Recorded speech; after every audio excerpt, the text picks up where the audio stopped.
The wind did not just blow across the high plains of the Wyoming Territory. It hunted. It stripped the warmth from the air and drove the snow into hard, stinging pellets that scoured the sagebrush down to the wood.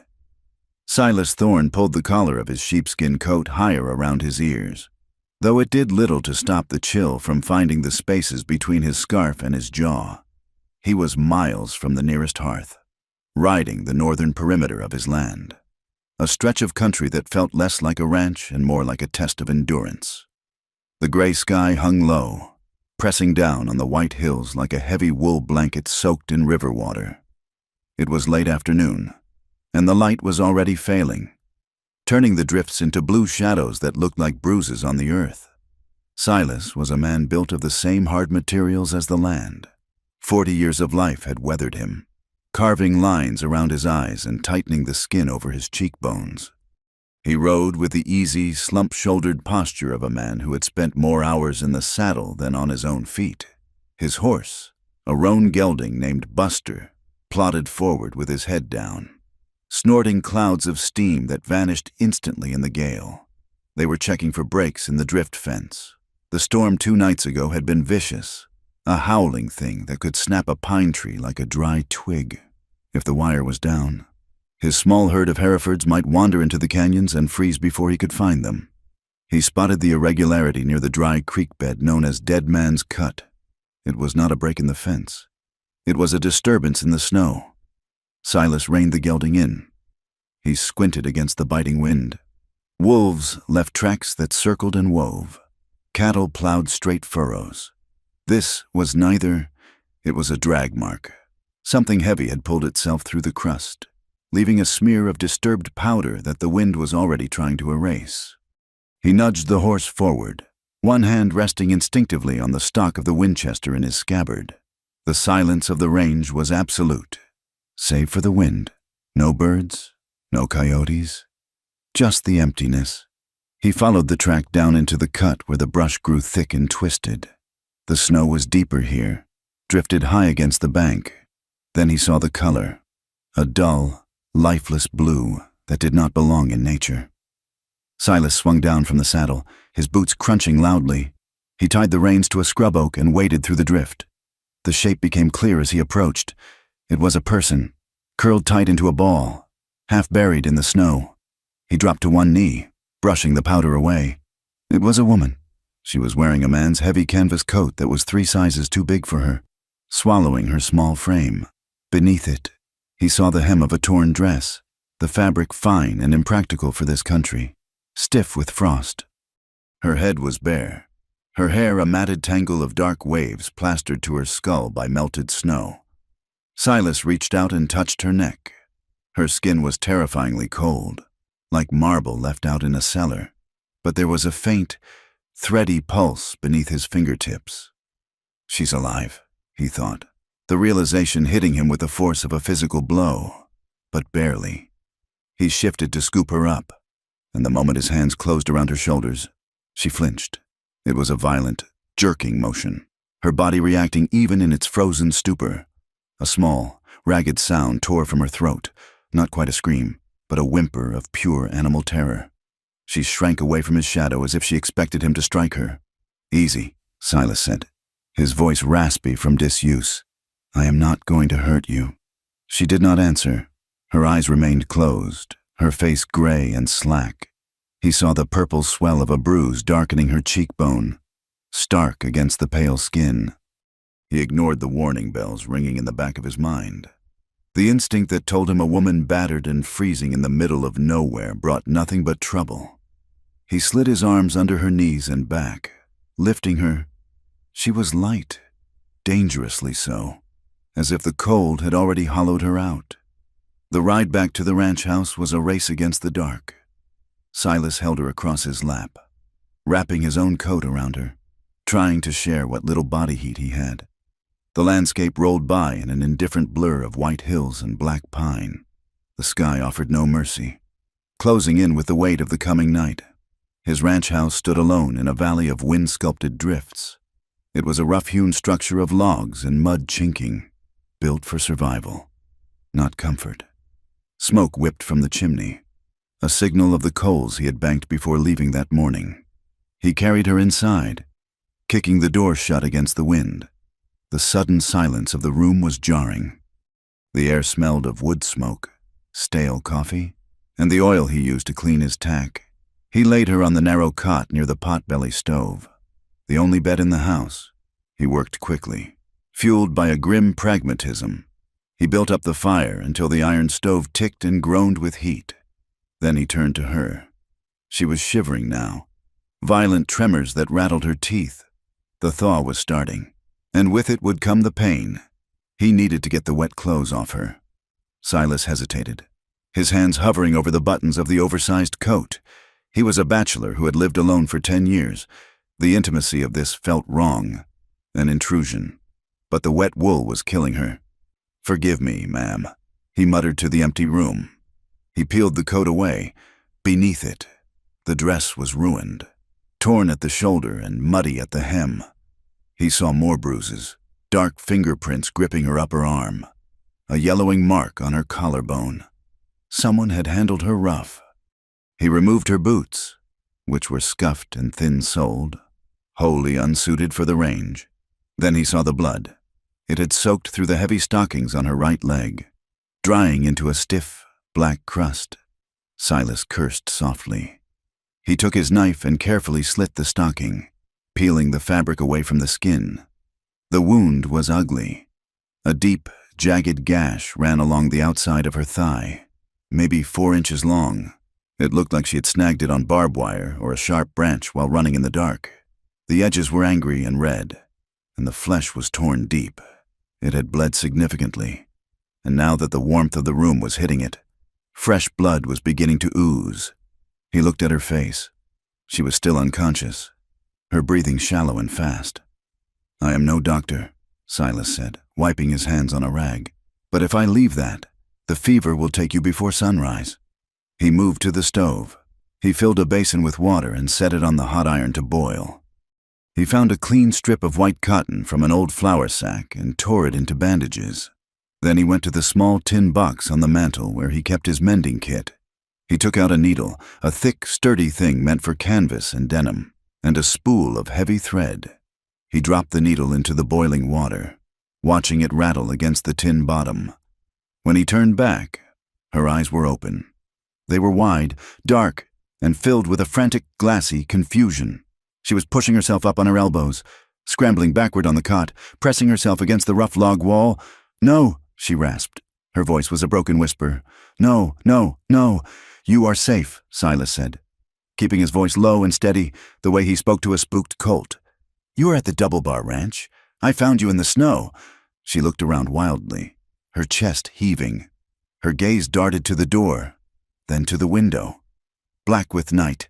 "I have to leave," she said, trying to swing her legs off the cot. The movement pulled at the gash on her leg, and she gasped, squeezing her eyes shut as the pain hit her. "You are not going anywhere," Silas said. "You are half frozen, and you are hurt bad. I cannot be here," she insisted.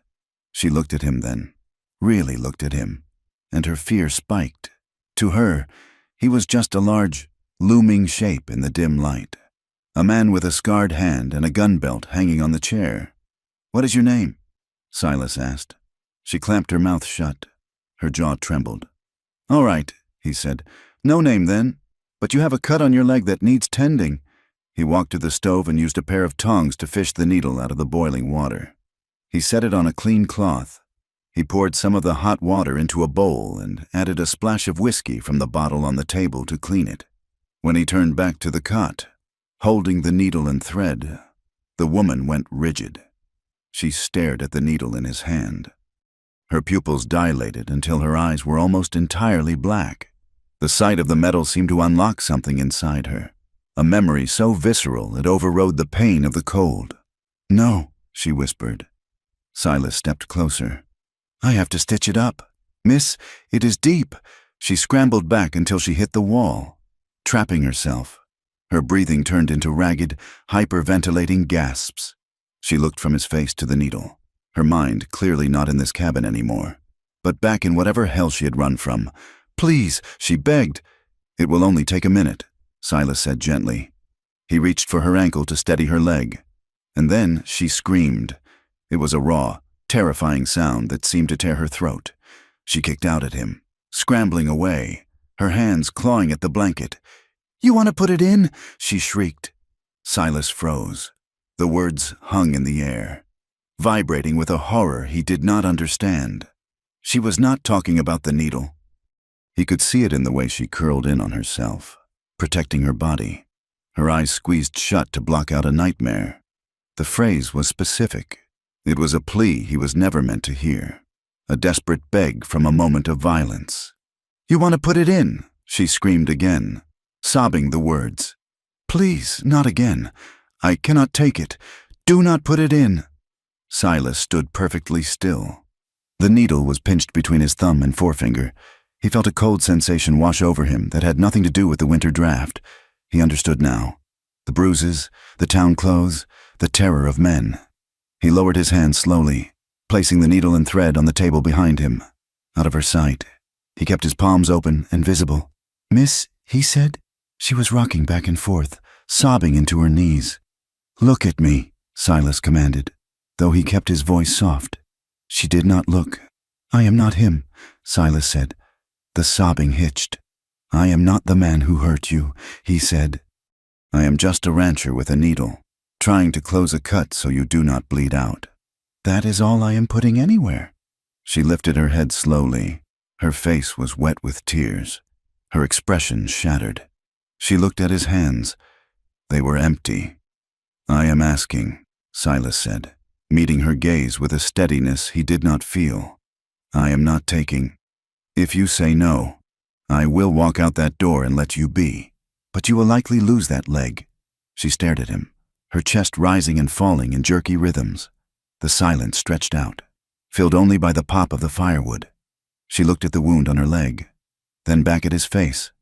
She was searching for a lie in his eyes. "Do it," she whispered. Her voice was so faint he almost missed it. Silas nodded once. He pulled the wooden chair over to the side of the cot and sat down. He picked up the needle again. "I am going to clean it first," he said. "It will sting." She gripped the edges of the cot until her knuckles turned white. Silas worked with grim care. He washed the wound with the whiskey water, his hands moving efficiently. She hissed through her teeth but did not pull away. Then came the stitching. He had sewn up horses and cattle, and he had sewn up his own arm once after a knife slipped. But this was different. Her skin was soft, pale, and shivering. He had to lean close, his head bent near her thigh to see in the lantern light. The intimacy of it was accidental, but it was overwhelming. The heat of her skin radiated against his hand. He could smell the scent of her, sweat and fear, and the faint, lingering perfume of lavender soap that belonged to a life far from this cabin. Every time the needle pierced her skin, she flinched. "Sorry," he murmured. He stopped whenever she began to shake too hard, waiting for her to settle. He let her set the pace. He did not hold her leg down. He rested his hand on her shin, a grounding weight, ready to lift if she panicked. 1 stitch, 2 stitches, 3. His jaw was clenched so hard his teeth ached. He focused entirely on the task, pretending that the closeness meant nothing, pretending that the way her breath hitched every time his hand grazed her skin did not make his own heart hammer against his ribs. "There," he said finally, tying off the thread and snipping it with the knife. "It is done." He wrapped the wound in the clean cotton strips. The woman slumped back against the pillow, exhausted. She turned her face to the wall and began to weep. It was not the frantic screaming of before. It was a quiet, desolate sobbing born of pain and a shame Silas could not begin to measure. She cried for the exposure, for the helplessness, for the memory of whatever had happened before she found herself in the snow. Silas stood up. He gathered the bloody rags in the basin. He felt like an intruder in his own home. He did not try to comfort her. He knew, with a certainty born of his own scars, that she could not bear a man's touch right now, no matter how kind. "Rest," he said gruffly. He took the basin outside to dump the bloody water. The wind hit him, cold and clean, scrubbing the smell of the sick room from his nose. He stood on the porch for a long moment, breathing in the icy air, trying to slow his own pulse. When he went back inside, she was quiet. She had pulled the blanket up to her chin, her eyes closed, though he knew she was not asleep. The air in the cabin had changed. It was no longer just a shelter. It was charged, frightened, and dangerously alive. Silas moved to the small kitchen area and began to make coffee. He needed something to do with his hands. A movement outside the window caught his eye. The morning was just beginning to break, a gray light seeping over the eastern ridges.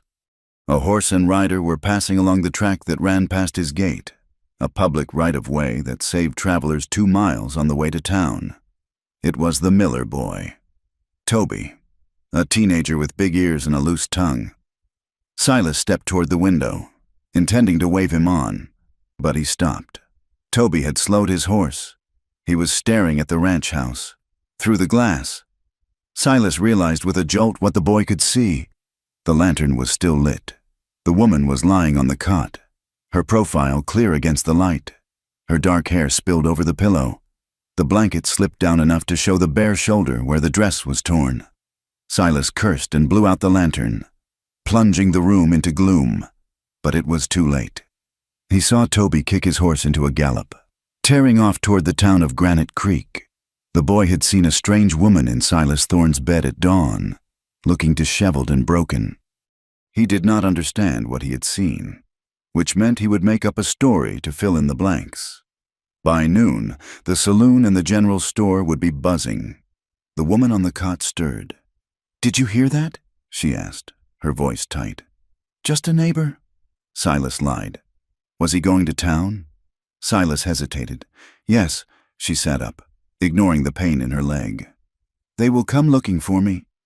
"Who?" Silas asked. She did not answer. She was looking at the door, her eyes wide again. "I have to leave. You cannot ride," Silas said. "And you have no horse. They will follow my tracks." She said, "They are trackers. They are paid to be." Silas looked at her. The panic was back, but it was a cold, calculating panic now. She was right. If she had run from powerful men, they would have men looking for her.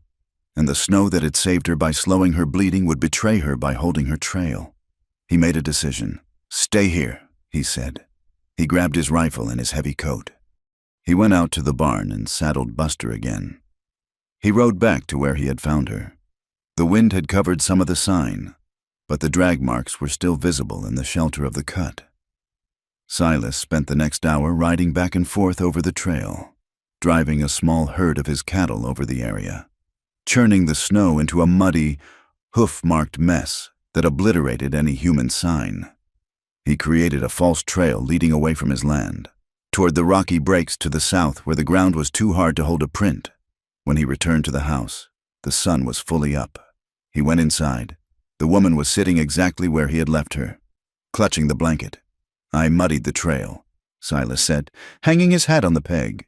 "If they come, they will not find tracks leading to this door." He walked over to the cot. "I am going to move you." "Where?" "The back room. It has no windows.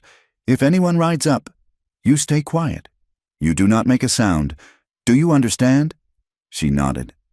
He helped her limp to the small storage room he used for supplies. He made a pallet on the floor with bearskins and quilts. It was dark and smelled of flour and dried apples, but it was hidden. "I will bring you food," he said. He left the door ajar so she would not be in total darkness. That night, Silas did not sleep in his bed. He pulled the wooden chair to the center of the main room, facing the door. He placed the Winchester rifle across his knees. The wind howled around the eaves, sounding like voices. Every creak of the timber made him tighten his grip on the gun. He thought about the bruises on her arm. He thought about the scream, "You want to put it in," and the sheer, abject terror in her eyes. He wondered what kind of man could reduce a woman to that, and he wondered what he would do when that man came knocking. From the back room, he heard the woman restless in her sleep. The fever was rising again. She was muttering, tossing against the quilts. Silas listened. Suddenly, her voice came clear through the darkness, sharp and pleading. "No, no, Mr. Kingman, please." The name hung in the cold air like a gunshot. Silas felt the blood drain from his face. He looked down at the rifle in his lap. Kingman. Everyone in the territory knew the name. Jeremiah Kingman, the cattle baron who owned half the valley, the man who bought judges and owned sheriffs, the man whose wealth built the church and whose wrath burned down homesteads. Silas looked toward the dark doorway of the back room. She had not just wandered in from bad luck. She had fled from the devil himself. And now, Silas Thorne was the only thing standing between her and hell. He thumbed the hammer of the rifle, checking the action one more time, and settled in to wait for the dawn. The thaw did not arrive with the grace of spring. It arrived like a fever breaking, messy and wet. The Chinook winds blew down from the mountains, warm and relentless, turning the high drifts of the Wyoming territory into rushing rivulets of dirty water. The earth, frozen hard as iron for months, softened into a treacherous, sucking mud that the locals called gumbo. It clung to boots, caked the bellies of horses, and turned the simple act of walking from the house to the barn into a labor of exhaustion. For Silas Thorne, the mud meant work. It meant digging drainage ditches to keep the corral from flooding, checking the hooves of his horses for rot, and mending the roof where the heavy snow had loosened the shingles. Inside the cabin, the rhythm of life shifted as well. The woman, he still thought of her only as the woman, for she had offered no name and he had not pressed for one, was healing. The fever that had burned through her for 3 days finally receded, leaving her pale and hollow-cheeked, but clear-eyed. She was not the invalid he had expected. Silas came in one afternoon, stomping the mud from his boots on the porch, his arms full of split pine. He stopped in the doorway. The woman was standing at the kitchen table. She was leaning heavily on the table with one hand, her injured leg taking no weight, but with the other hand, she was kneading the dough he had set to rise that morning. "You should be off that leg," Silas said, dropping the wood into the box by the stove. She did not look up, but her hands continued their work, folding and pressing the dough with a rhythmic, practiced motion. "I cannot lie in that bed another hour," she said.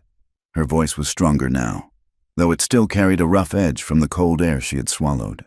"And you are burning your biscuits. A man who works as hard as you do deserves bread that does not taste like charcoal." Silas watched her. He had expected a town woman, soft and useless, in a kitchen. Perhaps the spoiled daughter of a merchant or a banker's wife used to servants. But he watched the way she handled the dough, the efficiency of her knuckles, the strength in her wrists. He walked closer, pretending to check the coffee pot. He looked at her hands. They were small, yes, but the palms were not smooth. There were calluses along the base of the fingers and a thickening of the skin on the side of her index finger. "Those are not the hands of a woman who spends her days embroidering," Silas noted quietly. She froze for a second, then resumed kneading. Harder this time. "I have worked," she said simply. "Doing what?" Whatever was needed. It was a deflection, but it told him enough. She was competent. She knew how to bank a fire, how to peel potatoes without wasting the flesh, and how to scrub a shirt until the collar was white again. She moved around his small kitchen with a wince of pain every time her bad leg touched the floor. Yet she refused to sit until the work was done. It unsettled him. It made her presence feel less like a temporary emergency and more like a domestic reality. Over the next week, the silence between them began to fill with cautious bridges. They ate dinner at the small table while the wind rattled the window panes. The oil lamp cast a warm, golden circle between them, holding the dark corners of the room at bay. He learned to read her silences. When she went still and stared at the dark glass of the window, she was remembering. When she rubbed the fabric of her skirt between her thumb and finger, she was afraid. One evening, while Silas was oiling his saddle leathers, she spoke up. "How did you get that scar?" she asked. Silas looked down at his left hand. A jagged white line ran from his wrist across the back of his hand, disappearing into his sleeve. "Barbed wire," he said. "First year I fenced the north pasture. A coil snapped back on me. It cuts deep if you do not respect the tension." She nodded, looking at the scar as if it were a map. "It looks painful," It was, Silas admitted. But it healed. Things mostly do, if you keep the dirt out of them. He looked at her then. The bruise on her cheek was fading to a sickly yellow, and the cut on her leg was knitting together, the stitches holding fast. But the way she sat, shoulders hunched forward as if expecting a blow, told him some things were not healing. "You jump when the wind hits the door," Silas said. It was not a question. She looked down at her lap. "And you check the lock 3 times before you sleep," he added. She did not deny it. "Fear is a habit," Silas said, dipping his rag back into the neat's foot oil. "It takes longer to break than a wild horse." She looked up at him, her eyes dark and searching. "You sound like you know." Silas paused. He thought of the empty chair on the other side of the room, the one he never sat in. He thought of a grave marker on the hill behind the house that the snow had finally melted enough to reveal. "I know that looking over your shoulder wears a person down," he said. "You are safe here. Miss, the door is thick, the rifle is loaded, and I am a light sleeper." It was the most he had said to anyone in years. She watched him, her expression unreadable, listening like a person starving for reassurance but terrified to believe it. While the ranch remained a sanctuary, the town of Granite Creek was festering. Rumor in a small western town travels faster than a telegraph wire. It moves through the wash lines, over the fences, and across the polished counters of the saloon. And the story of the woman at the Double Bar Ranch had grown legs. The Miller boy had told his mother what he saw: a woman in the rancher's bed, disheveled, the lantern light on her bare skin. His mother had told the preacher's wife, Mrs. Gable, and Mrs. Gable, a woman whose piety was only exceeded by her malice, had supplied the context. Silas rode into town 10 days after finding the woman. He needed flour, coffee, and fresh rounds for his Winchester. The moment he tied Buster to the hitching rail outside the general store, he felt the change. Usually, the men on the porch would nod or touch the brims of their hats. Silas was not a popular man. He was too quiet, too solitary, but he was respected. He paid his debts and minded his own business. Today, the porch was silent. 3 men stood there, cattle hands from the Kingman spread and a local drifting blacksmith. They watched him mount the steps. One of them, a man with a tobacco stain on his chin, leaned over and whispered something to the others. They laughed, a low, ugly sound. Silas ignored them. He pushed into the store. The warmth of the potbelly stove usually made the store a gathering place. But today the air felt brittle. The shopkeeper, a balding man named Mr. Henderson, was weighing nails for a customer. Silas walked to the counter. Morning. Henderson. Henderson did not look up. He poured the nails into a sack. "I will be with you in a minute." "Thorne." The tone was dismissive. Silas waited. He felt eyes boring into his back. 2 women were looking at fabric bolts in the corner. He heard the whisper, sharp and sibilant, screaming it. They say, begging for it. Shameless. "You want to put it in?" That is what she said. Silas stiffened. His hands curled into fists at his sides. The phrase the woman had screamed in her delirium, the terrified plea of a torture victim, had been caught by the wind or a listening ear. Perhaps the Miller boy had heard more than he admitted, and now, the town had taken that moment of pure horror and twisted it into something filthy. They had turned her trauma into a lewd joke. Henderson finally turned to him. "What do you need?"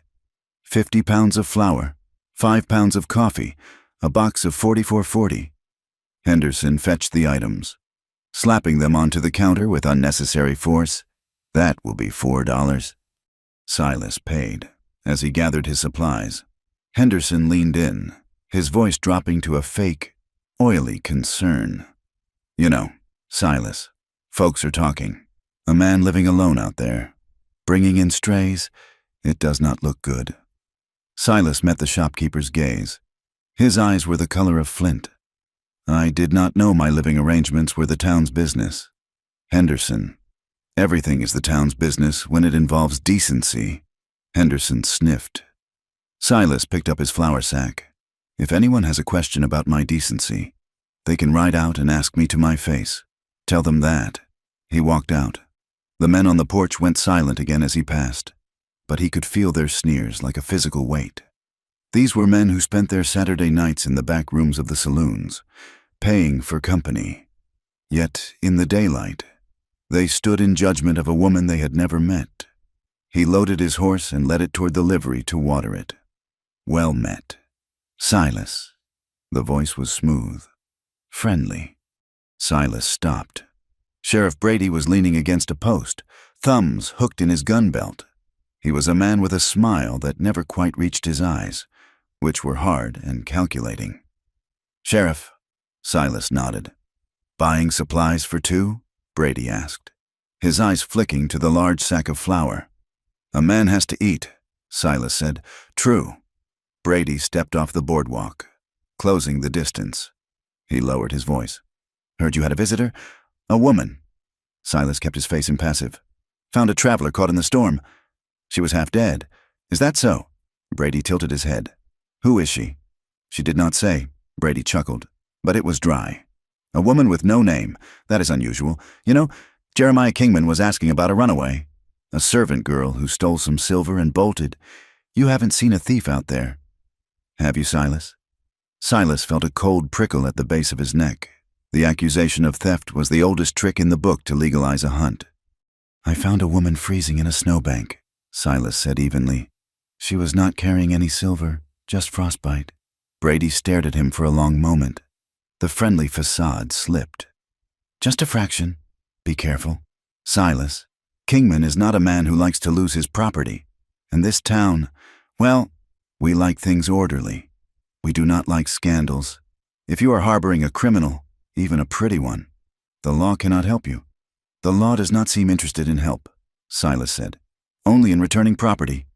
Brady's smile tightened. "Just a friendly warning. Get her moving, Silas, before the mud dries." Silas mounted his horse and rode out of town. He did not look back, but he knew they were watching. When he returned to the ranch, the sun was setting. The woman was waiting by the stove. She looked at his face as he came in, reading the tension in the set of his jaw. "What happened?" she asked. Silas unloaded the supplies. "Nothing, just talk." She came closer. "You are bleeding." Silas looked down. In his anger, loading the wagon, he had snagged his knuckles on a loose nail on the buckboard. It was a shallow scratch, but it was bleeding sluggishly. "It is nothing," he said. "Sit," she commanded. He sat. She fetched the basin and the cloth, the same basin he had used to clean her leg. She took his hand in hers. Her skin was warm. The sensation of her fingers on his rough, scarred hand was electric. The room seemed to shrink until there was nothing but the two of them and the crackle of the fire. She washed the blood away gently. She did not flinch from his roughness. "They say things about me, do they not?" she asked quietly, not looking up. Silas did not lie to her. "Yeah, they say I am a whore," she guessed, "or worse."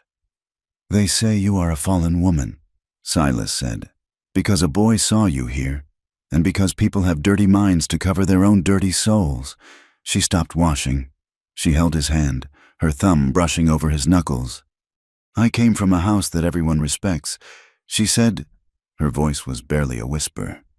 "A big house, with velvet curtains and polished silver. The man who owns it. He is a pillar of the community. He gives money to the church. He hosts the governor for dinner." She looked up at Silas. Her eyes were swimming with tears she refused to shed. But inside that house, he likes to break things. He likes to take things that do not belong to him and see how much pain they can hold before they shatter. I was a maid, then I was a favorite, and when I tried to say no, she stopped. She did not say the name Kingman. She did not have to. He has friends. She whispered, "Powerful friends." "I met one today," Silas said. "The sheriff." She went pale. "He knows. He suspects." They sat in silence. Her hand was still holding his. The connection was terrifying. Silas felt a pull toward her that he had not felt in 10 years. He wanted to pull her into his arms, to block out the wind and the town and the sheriff. He wanted to promise her that he would kill anyone who tried to touch her again, but he also knew that his desire was dangerous. She was vulnerable. She was dependent on him. If he crossed that line, he was no better than the men she fled from. He gently pulled his hand away. "You are safe here," he said, his voice rougher than he intended. He stood up and walked to the window, putting distance between them. "Listen to me," he said, keeping his back to her. "You stay as long as you need. No one comes through that door unless you say so. No one touches you. Not the sheriff, not Kingman, and not me." He turned to face her. "I am a man," he said, "and I have eyes, but I will not add to your burdens. You sleep in the back room. I sleep out here. That is the way it is." She looked at him, and he saw a flash of something in her eyes. Not relief, but a sudden, sharp disappointment that mirrored his own. "Thank you," she said. But the way she looked at him, and the way he looked back, broke every rule he had just set. The air between them hummed with a yearning that was more dangerous than any gun. 2 days later, the pressure escalated. It was Sunday. The wind carried the faint sound of church bells from the town, miles away.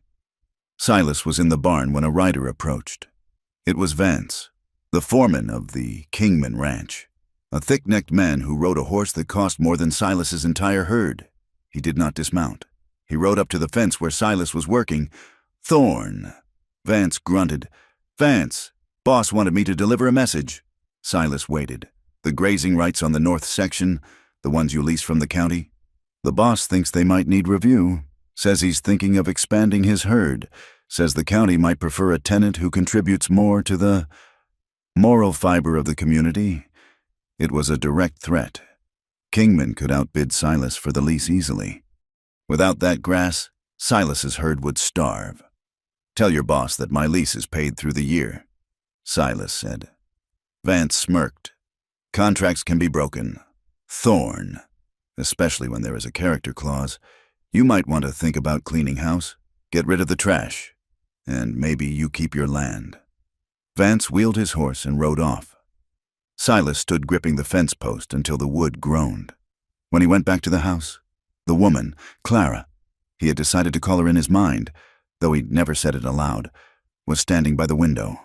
She was peering through a crack in the shutter. She was trembling.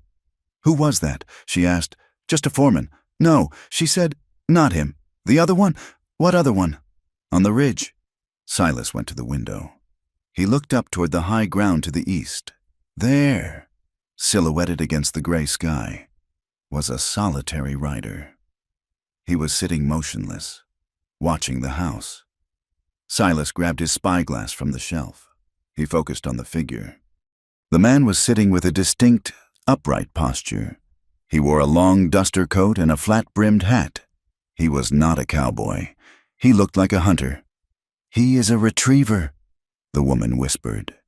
She had backed away from the window, wrapping her arms around herself. "He hires them to bring back livestock and runaways." Her body went cold with dread. Silas could see the blood drain from her face. She looked like she was about to bolt, to run out the back door and disappear into the breaks. "No," Silas said. He lowered the spyglass. "We are done hiding," he said firmly. She looked at him. "What?" "Hiding makes us look guilty," Silas said. "It feeds the rumors. It gives them power. If we skulk around in the dark, they will hunt us in the dark." He walked over to her. "Get your coat," he said. "Why? Where are we going?" "Town," Silas said. "Are you mad?" she cried. "They will see me. That is the point," Silas said. "I am taking you to see the doctor to check that leg properly, and then I am buying you a coat that fits. And we are going to do it at high noon on a Tuesday, but they will—" "Let them stare," Silas interrupted. "Let them see that you are not a ghost and not a whore. You are a human being under my protection. We are going to walk down that boardwalk with our heads up." He grabbed his hat. "If we hide, we die," he said. "If we stand, we might just have a chance. Do you trust me?" She looked at him. The fear was still there, wild and fluttering, but beneath it was something else, a spark of defiance that he had kindled. She took a deep breath. She nodded. The ride into town was a gauntlet. Silas hitched the team to the buckboard wagon. The woman sat beside him, wrapped in blankets, her face pale but set like stone. When they rolled onto Main Street, the town of Granite Creek seemed to stop. The blacksmith lowered his hammer. The women sweeping their porches paused, leaning on their brooms. The door to the saloon swung open and men spilled out, squinting in the sunlight. Silas drove the wagon straight down the center of the street. He looked neither left nor right. He pulled up in front of the doctor's office. He set the brake. He walked around the wagon and held up his hand to help her down. For a moment, she hesitated. The eyes of the town were pressing on her. 100 judgments. 1,000 cruel whispers. Then, she placed her hand in his. Silas gripped her fingers tight. He helped her down. She stumbled slightly on her bad leg, and he steadied her, his hand firm on her waist. He saw misses. Gable gasped from the sidewalk. He saw the men leering, their eyes raking over her makeshift clothes. He saw Sheriff Brady stepping out of his office, his smile gone, his eyes narrowing. Silas did not hurry. He offered her his arm. She took it.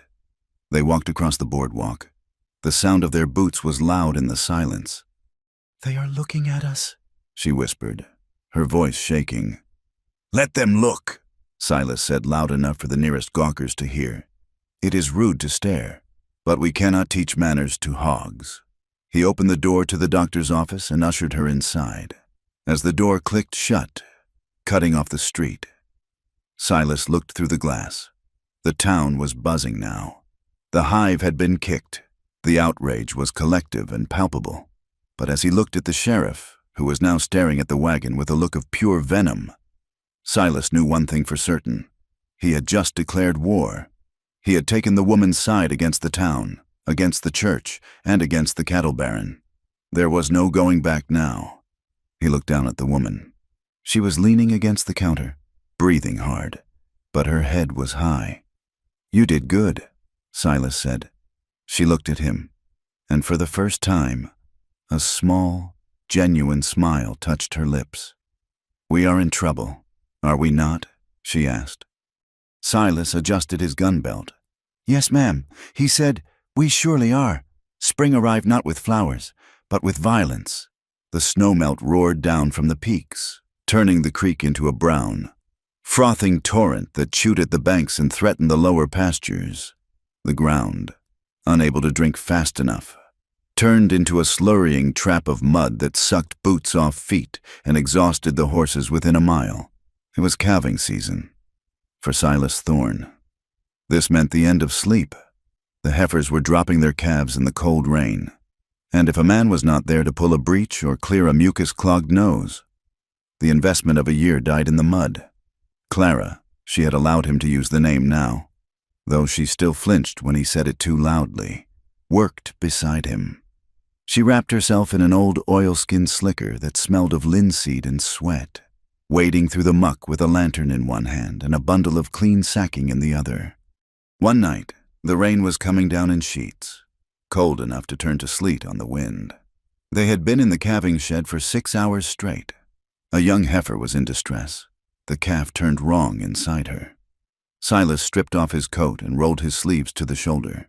He lay in the straw behind the straining animal, his arm deep inside, fighting the contractions to turn the calf's legs. "Hold the light steady," he grunted, sweat mingling with the rain on his forehead. Clara did not waver. She knelt in the filth, holding the lantern high, her other hand stroking the heifer's heaving flank, murmuring soft, nonsensical sounds that seemed to calm the beast.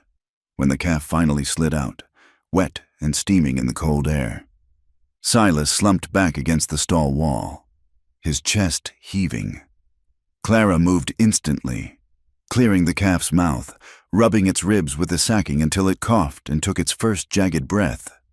She looked up at Silas, her face smeared with mud and straw, her hair plastered to her skull.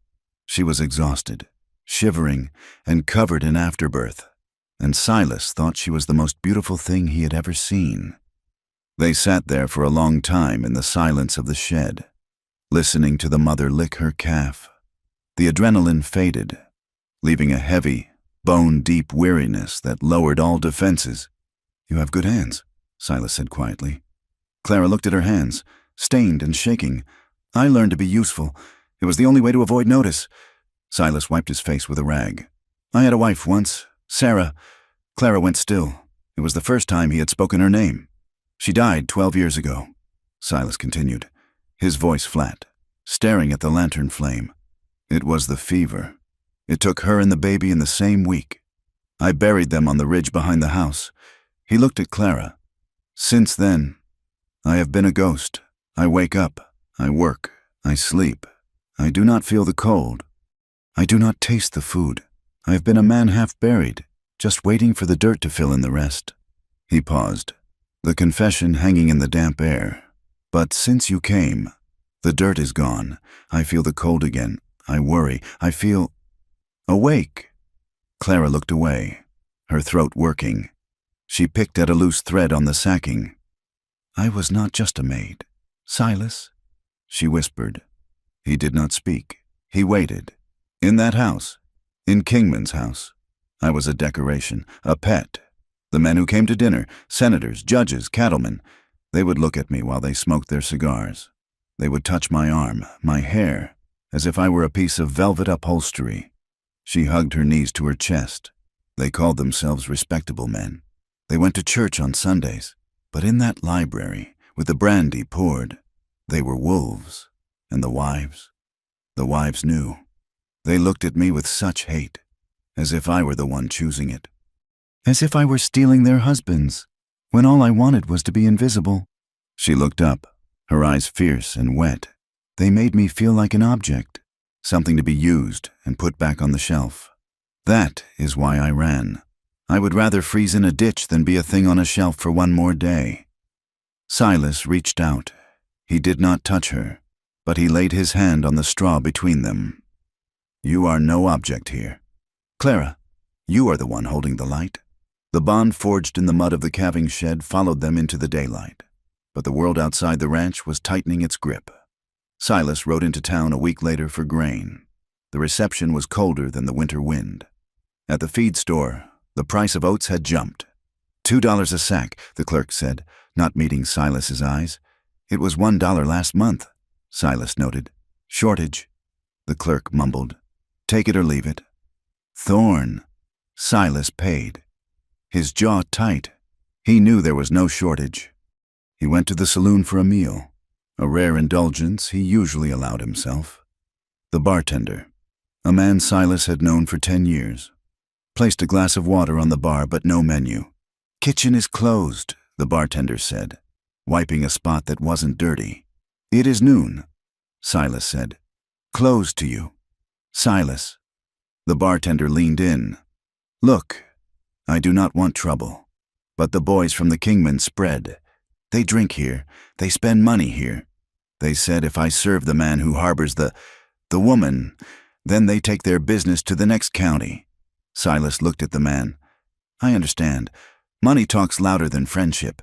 He walked out. On the way back to the wagon, he was intercepted by Mrs.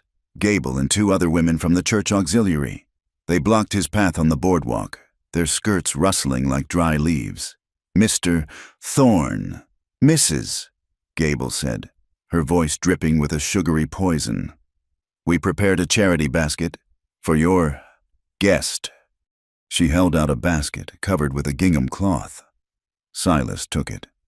Surprised. Thank you, Mrs. Gable. That is kind. He lifted the cloth. Inside, there was no food. There was a worn-out, moth-eaten gray dress, the kind a penitent might wear, and a stack of religious tracts with titles like The Path of the Fallen and Redemption for the Harlot. Silas stared at the basket. The heat rose in his neck. We thought she might need something appropriate to wear. Mrs. Gable sniffed to cover her shame. Silas slowly replaced the cloth. He handed the basket back to Mrs. Gable. My guest is not in need of rags. Mrs. Gable. And as for her soul, I reckon it is cleaner than the souls of those who use charity as a whip. He tipped his hat and walked away, leaving them gasping on the sidewalk like landed fish. He tried one last avenue. A circuit judge, Judge Halloway, was passing through Granite Creek on his semi-annual rotation. Silas caught him outside the hotel. "Judge," Silas said, "I need a word about the law." Holloway was a tired man with whiskey-veined cheeks. He listened as Silas explained the situation, the threats, the sabotage of his reputation, the predatory nature of the men hunting Clara. The judge sighed, lighting a cigar. "Silas, you are a good man, but you are asking me to stand in front of a train. I am asking you to uphold the law," Silas said. "The law requires evidence," Holloway said, "and witnesses. Do you have a witness who will testify against Jeremiah Kingman? A man who owns the bank that holds the mortgage on this hotel? A man who pays the sheriff's salary because the county tax coffers are empty?" He puffed smoke into the air. "In this territory, Mr. Thorne, the law is a thin shield. Money is the sword, and Kingman has the biggest sword. If you want my advice, give the girl back, or send her to California. But do not try to fight a war you cannot finance." Silas rode home with a bitter taste of defeat in his mouth. He realized then that there was no institutional help coming. He and Clara were on their own. The isolation pushed them closer. The ranch house became a fortress, but inside, the air was thick with things unspoken. The desire was not a sudden explosion. It was a slow, rising tide. It was in the way they moved around each other in the small kitchen, a choreography of avoidance that was intensely aware. One evening, Silas was repairing a bridle at the table. Clara was passing behind him to reach the stove. The hallway was narrow. As she squeezed past, her skirt brushed his leg. He smelled the soap on her skin, mixed with the scent of flour and rain. He stopped working. She paused, her breath catching in her throat. For a second, neither moved. The heat between them was palpable, a magnetic pull that made Silas's hands tremble. He wanted to turn, to catch her hand, to pull her into his lap. He could feel that she was waiting for it, or perhaps fearing it. Then she moved on, and the moment broke, leaving them both shaken. It came to a head on a Tuesday night. The wolves had been vocal all week, sensing the vulnerable calves. Around midnight, the barking of the ranch dogs turned into a frenzy. Silas was out of bed in a second, grabbing his rifle. Clara was right behind him, pulling on her boots. They ran out into the dark. The wolves were at the fence line, gray shapes darting in the moonlight. Silas fired 2 shots into the air, the crack of the rifle echoing off the canyon walls. The pack scattered, yipping into the trees. They checked the fence. It held. The calves were spooked but safe. They walked back to the house, the adrenaline singing in their blood. The wind was cold, but their bodies were hot from the run. Inside, Silas stirred the fire back to life. Clara stood near the hearth, shivering now as the shock wore off. That was close. She breathed. Silas put the rifle back on the rack. He turned to look at her. Her hair was wild, her eyes bright. She looked fierce and alive. He walked over to her. "Are you all right?" She looked up at him. The firelight danced on her face. "Yes," she whispered. She did not step back. She stepped forward. The distance between them vanished. Silas looked down at her, his heart hammering against his ribs like a trapped bird.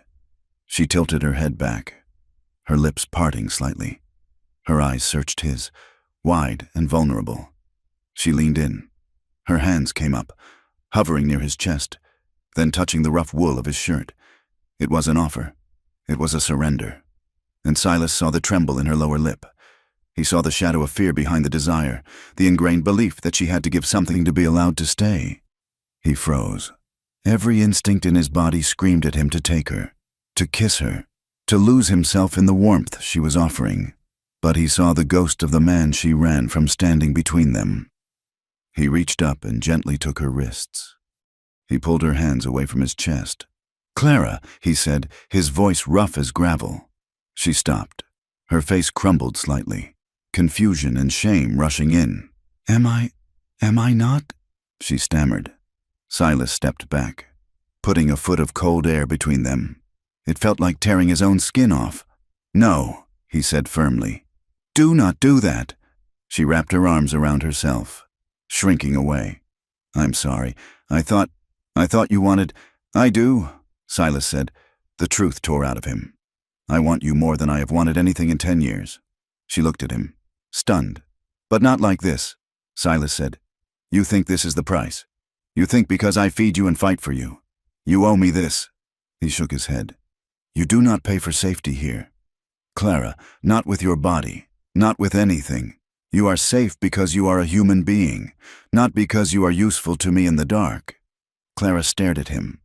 The tears that had been threatening finally spilled over, hot and fast. No one, she whispered. No one has ever said that. Silas looked at her, his hands clenched at his sides to keep from reaching for her. Go to bed, Clara, before I forget my own rules. She fled to the back room.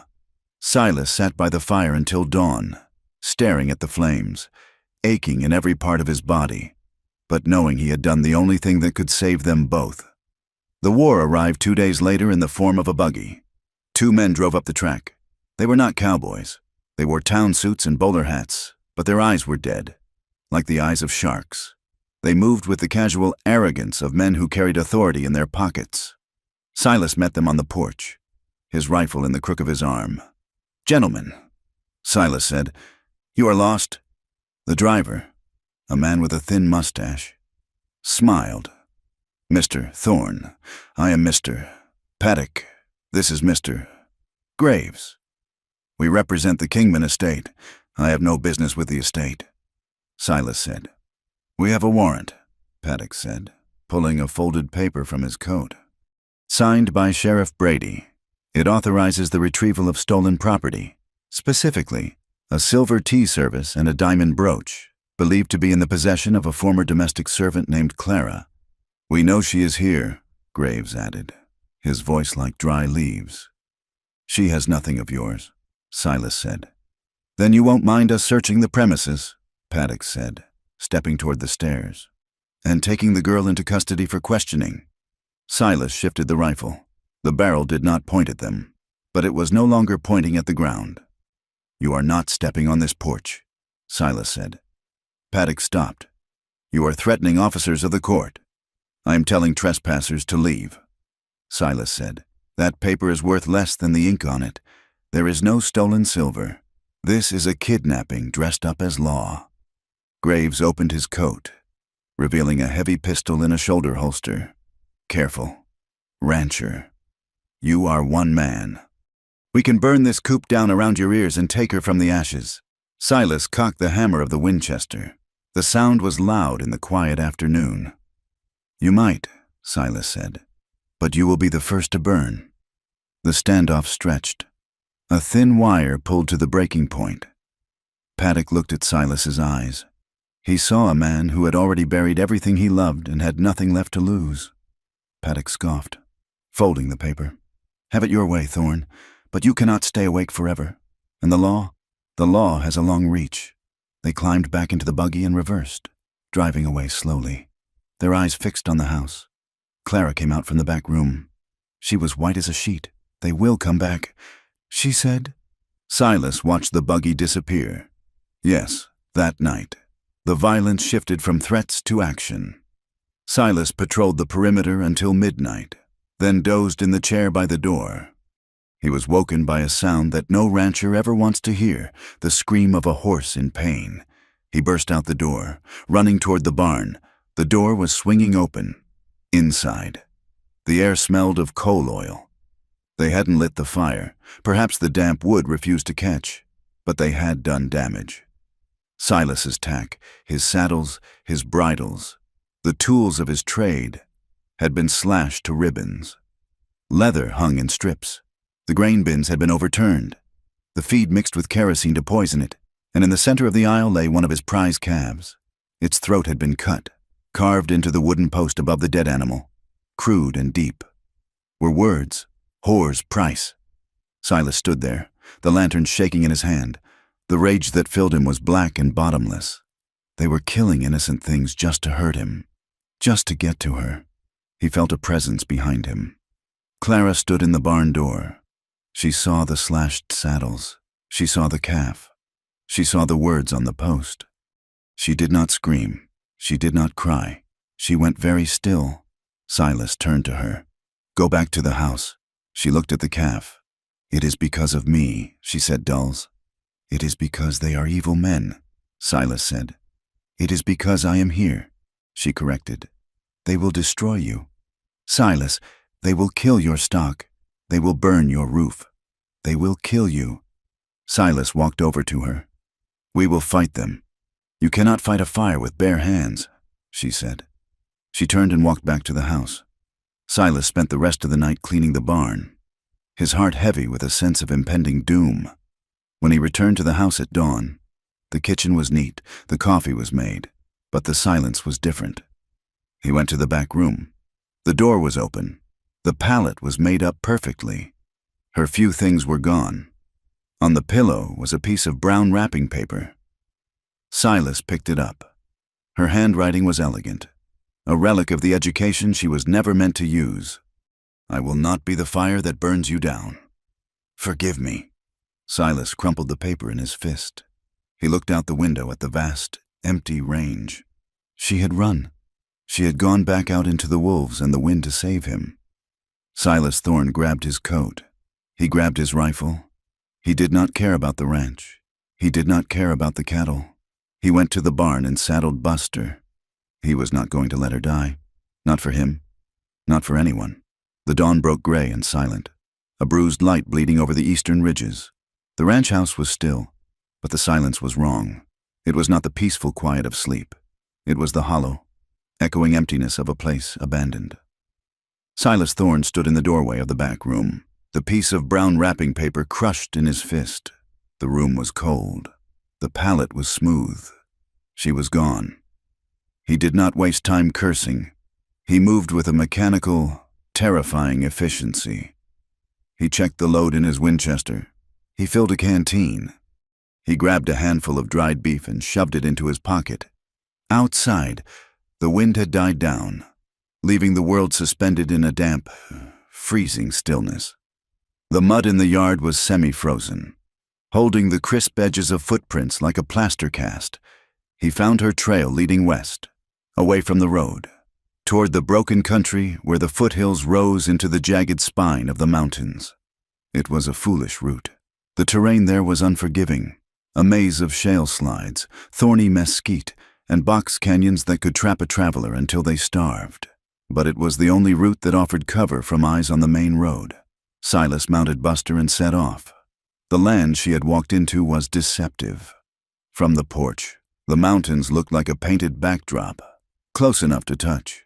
In reality, they were 20 miles of hellish ground away. The rolling breaks between the ranch and the timberline were deep scars in the earth, filled with shadows and sudden drops. Silas rode with his eyes glued to the ground. He read the story of her flight in the subtle disturbances of the land.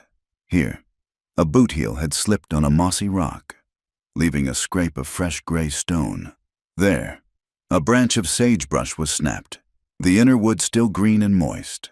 She was moving fast, he realized, driven by a desperation that overrode pain. As he tracked her, a cold panic began to uncoil in his gut. It was a sensation he had not felt in 12 years, not since the night he rode for the doctor while Sarah burned with fever in the bed behind him. It was the fear of time running out. He saw where she had fallen. The snow in a hollow was disturbed, the imprint of her hip and hand clear in the drift. She had lain there for a moment. He could see the melt where her body heat had seeped into the ice, before forcing herself up. "Get up, Clara," he whispered to the empty air. "Keep moving." He rode for 3 hours. The sun climbed higher, weak and watery behind the clouds. Then, the tracks changed. He came up a rise that overlooked the old wagon road leading into Granite Creek. Her footprints came down out of the rocks and intersected with the mud of the road. And there, the story turned violent. Silas pulled Buster up short. He looked at the churned earth. She had stepped onto the road, likely hoping to flag down a freight wagon or perhaps realizing the mountains were impassable without gear. But she had not found a wagon. Silas saw the deep, gouging hoofprints of 3 horses. They had come from the direction of town, moving at a gallop. They had circled her. He saw the scuff marks where she had tried to run. the deep indentations where she had been dragged. There was a man's boot print, a distinct tread with a heavy heel, overlying her small print. Silas felt the blood rush in his ears. It was a roaring sound, like a river in flood. They had her. He did not look for more sign. He knew where they had taken her. He kicked the roan into a run, the mud flying from the hooves as he thundered toward Granite Creek. The town was awake when Silas arrived. It was mid-morning, and the commerce of the day was in full swing.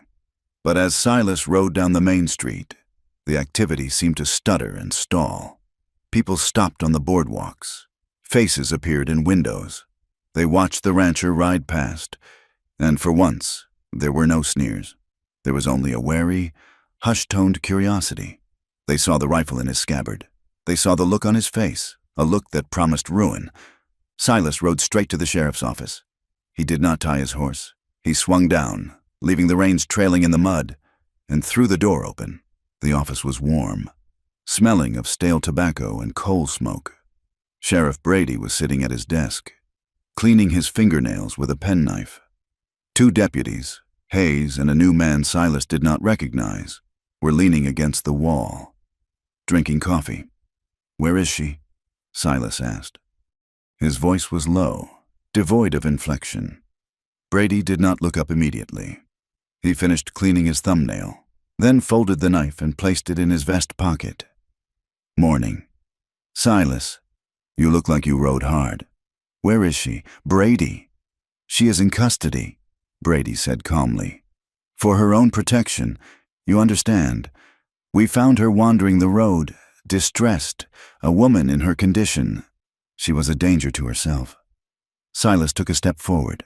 The two deputies straightened, their hands drifting toward their belts. "She is not a danger," Silas said, "and she is not a criminal. Open that door." He pointed to the heavy oak door leading to the cell block. "I cannot do that," Brady said. "She is being processed. We are checking into some outstanding matters. It seems there are questions about property theft from her previous employment. She stole nothing." Silas said, "That is for the law to decide." Brady said, "And until it does, she stays here." Or, the sheriff leaned back in his chair, the wood creaking. "Or, she agrees to return to the Kingman estate. Mr. Kingman is a forgiving man. He has indicated that if she returns and resumes her duties, and keeps her mouth shut about her little adventure, he will decline to press charges. The debts will be forgiven." It was a trap. Silas saw it clearly. They would send her back to that house, and she would never be seen again. She would be swallowed by the velvet curtains and the thick walls, and Kingman would break her until there was nothing left. Silas looked at the deputies. He looked at Brady. He turned and walked out the door. Brady chuckled. "Smart man. Silas, go home." But Silas did not go home. He walked to the middle of the street. The mud was ankle deep. He stood there, in the center of the town, and he raised his voice. It was a baritone roar that carried over the wind, bouncing off the false fronts of the stores and the steeple of the church. "Sheriff Brady!" The town stopped. The blacksmith lowered his hammer. The store clerks came to the doors. "Bring her out!" Silas shouted. The door to the jail opened, and Brady stepped out onto the boardwalk, looking annoyed. A crowd was beginning to form. Men from the saloon, women with shopping baskets, the idlers who sat on the benches. "Go home, Thorne," Brady warned. "You are disturbing the peace." "I am disturbing your corruption," Silas yelled. He turned to the crowd. He saw Mrs. Gable. He saw Henderson, the grocer. He saw Vance, Kingman's foreman, leaning against a hitching post with a toothpick in his mouth. "This man," Silas pointed a shaking finger at the sheriff, "is holding a woman against her will. He calls it law. I call it trafficking." A ripple of murmurs went through the crowd. "She is a thief," Vance shouted from the sidewalk. "She stole silver from the Kingman house. She stole nothing but her own life," Silas shot back. "She is a fallen woman." The voice came from the steps of the church. Reverend Miller stood there, clutching his Bible like a weapon. "She is a temptress who screams obscenities. We have all heard the stories. Mr. Thorne, you harbor sin in your house and call it charity." The crowd muttered in agreement. The shame was weaponized now. They were throwing the rumors like stones. Whore, sinner, thief. Silas stood in the mud. He felt the weight of their judgment. It pressed on him like the winter sky. But he did not flinch. He looked at the preacher. He looked at Vance. He looked at the town that had rejected him for years. "Let her be a sinner, then," Silas shouted. "Let her be a thief. I do not care." The silence that followed was absolute. "She is under my protection," Silas declared. His voice cracked with the force of it. "I claim her. Whatever debt you think she owes, put it on my tab. Whatever sin you think she carries, I will carry it for her. But she does not go back to that house." He turned back to Brady. "If you give her to Kingman, you do it over my dead body. And I promise you, Sheriff, I will not die alone." It was an outrage. It was a scandal. A rancher openly claiming a spoiled woman, defying the church and the law in the town square. From the edge of the crowd, a man watched. He was leaning against the wall of the hotel, smoking a thin cheroot. He wore a suit that was dusty from travel, and his eyes were sharp and intelligent behind wire-rimmed spectacles. He had a notebook in his hand. His name was Elias Reed. He was a newspaperman from St. Louis, heading to the coast, looking for stories. He had seen hangings, gold rushes, and range wars, but he had never seen a man stand in the mud and defy a whole town for a woman he wasn't married to. Reed snapped his notebook shut and pushed off the wall. He smelled a story, and, unlike the locals, he didn't give a damn about Jeremiah Kingman. Brady stared at Silas. He saw the hand hovering near the Colt on Silas's hip. He saw the look in the rancher's eyes, the look of a man who has passed the point of reason. Brady was a bully, and like all bullies, he calculated the odds. Gunplay in the street was messy. It brought federal marshals. It brought questions. "Bring her out," Brady muttered to Deputy Hayes. "Let him see her, before he does something stupid." Hayes went inside and dragged Clara out. She was handcuffed. Her dress was muddy, her hair wild. She looked terrified. But when she saw Silas standing in the street, mud-spattered, furious, and immovable, her expression broke. "Silas," she breathed. Silas walked to the boardwalk. He did not step up. He stayed in the street, looking up at her. "Did they hurt you?" he asked. She shook her head. "No, not yet. I am not leaving," Silas said. "Silas, please," she whispered. "They will ruin you. They already have," Silas said, "and I do not care." Brady stepped between them. "All right, you have seen her. She is alive. Now, unless you have a court order, Thorne, she stays in custody until the magistrate rides in next week, or until she agrees to the deal. I want to speak to her," a voice said. Everyone turned. Elias Reed walked through the mud, his boots polished but dirty. He tipped his bowler hat to the sheriff. "And who might you be?" Brady asked. "Elias Reed, the St. Louis Dispatch." Reed produced a card. "I'm writing a series on the administration of justice in the territories." Reed lied smoothly. "I could not help but overhear this. Lively debate. It seems there is a question of due process here." Brady's eyes narrowed. "We do not need reporters here. The First Amendment applies even in the mud." "Sheriff," Reed said, "I would like to interview the prisoner, unless, of course, you have something to hide." Brady looked at the crowd. He looked at the notebook. He knew that print was dangerous. 5 minutes. Brady spat. "In the back office. Keep the door open." They moved into the small office behind the jail cells. It was cramped and smelled of lye soap. Silas stood by the door, refusing to sit. Clara sat on a wooden stool, her hands still cuffed in her lap. Elias Reed leaned against the desk, pencil poised. "Tell me the truth," Reed said softly. "Not the town gossip. The truth. Why is a powerful man like Kingman so afraid of a maid?" Clara looked at Silas. He nodded once. She turned to the reporter. "It is not just silver. She said—" Her voice was steady now, fueled by the anger that had replaced her fear. "What is it?" Reed asked. "A ledger," Clara said. Silas looked at her. She had never mentioned a ledger. "He keeps 2 books," Clara explained. "One for the tax assessor and the railroad investors, and one for himself." The black ledger. It lists the bribes he pays to the cattle association. It lists the payments to the sheriff. She glanced at the open door where Brady stood out of earshot. And it lists the names of the homesteaders whose barns were burned. The dates. The prices paid to the men who lit the matches. Reed was writing furiously. You saw this book? I dusted it for 3 years. Clara said, I know where he keeps it. Under the floorboard beneath the safe in his study. He thinks no one notices the servant girl. He thinks we are furniture. If that book exists, Reed said, looking up, it would hang him. And the sheriff, that is why they want her back. Silas realized aloud. It is not to punish her. It is to silence her. Clara looked at Silas.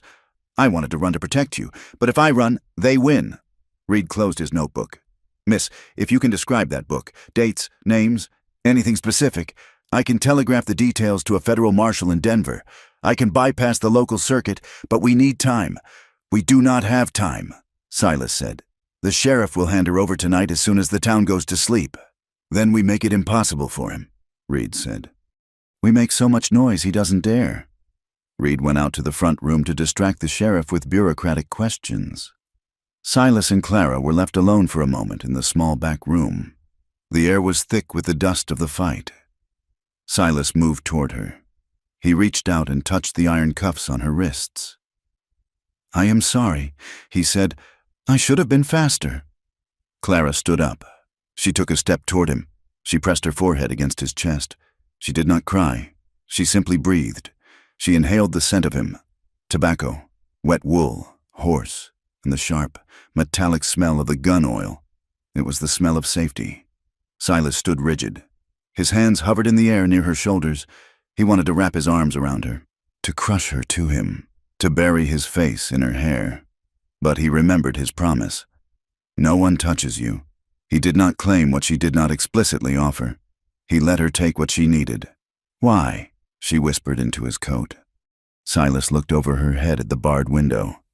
Why are you doing this? She asked. You could have stayed on the ranch. You could have let me go. Why stand in the mud and let them call you names? Silas lowered his head until his cheek brushed her hair. Because I want you alive, he said. It was not a poem. It was a fact. Because when I saw your empty bed this morning, the world went gray again. Because I see you, Clara, not the scandal, not the maid. I see you. He swallowed hard. And the thought of losing you, the thought of you back in that house, it makes me sick. I cannot breathe when I think of it. Clara pulled back. She looked up at him. Her eyes were wide, searching his face. She saw the raw, terrified honesty there.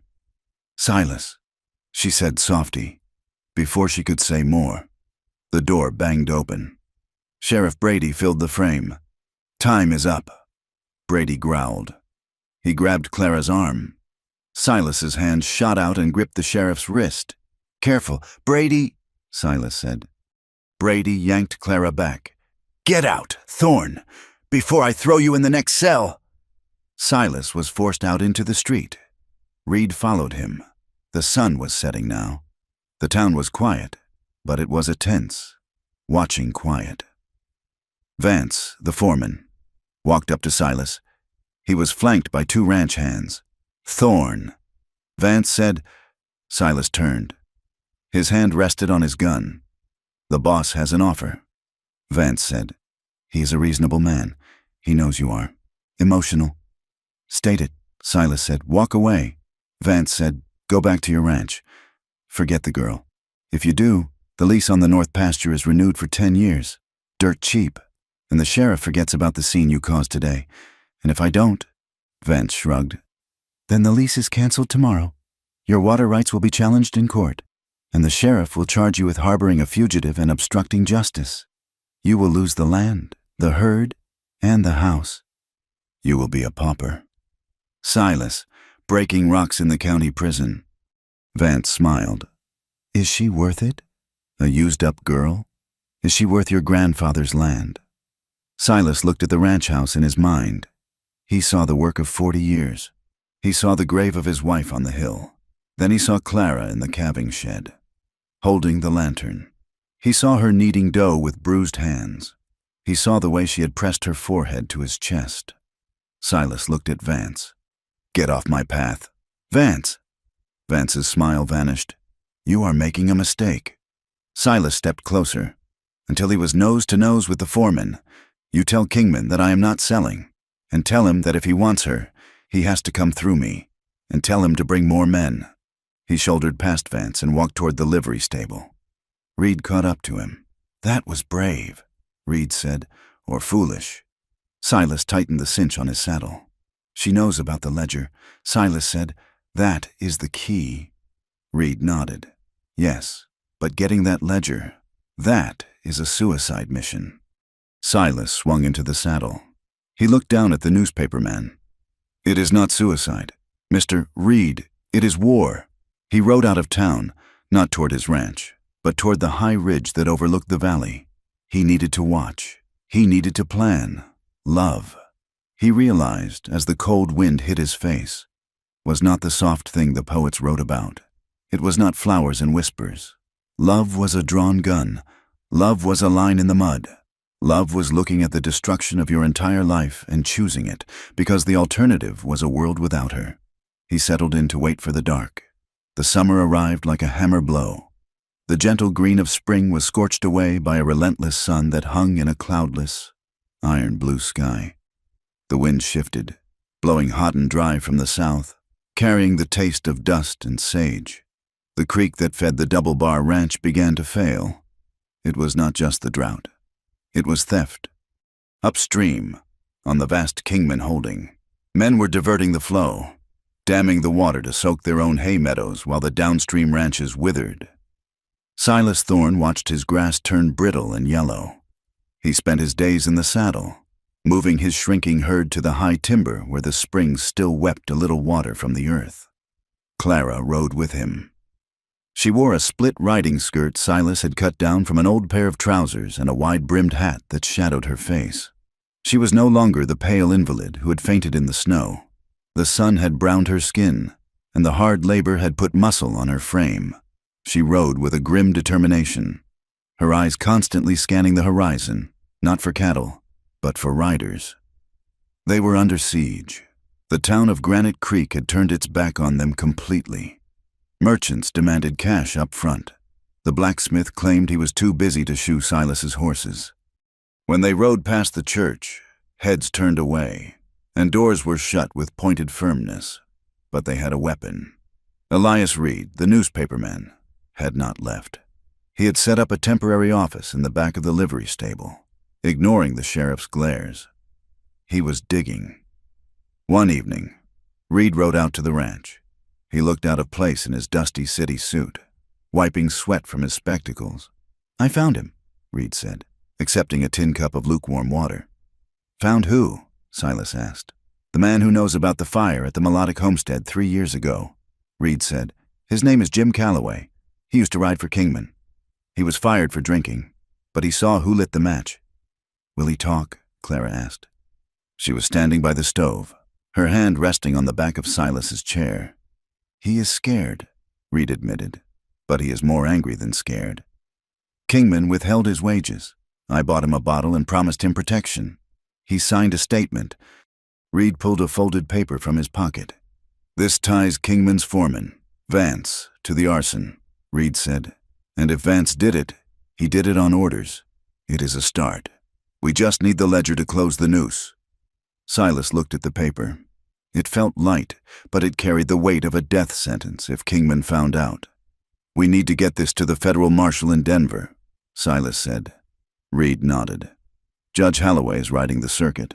He is due in Granite Creek in 2 days. He is not a federal marshal, but he has the power to convene a grand jury. If we present this along with Clara's testimony about the ledger, he can issue a federal warrant. It was a gamble. Holloway was the same judge who had warned Silas about the thin shield of the law, but he was their only chance before the water ran out completely.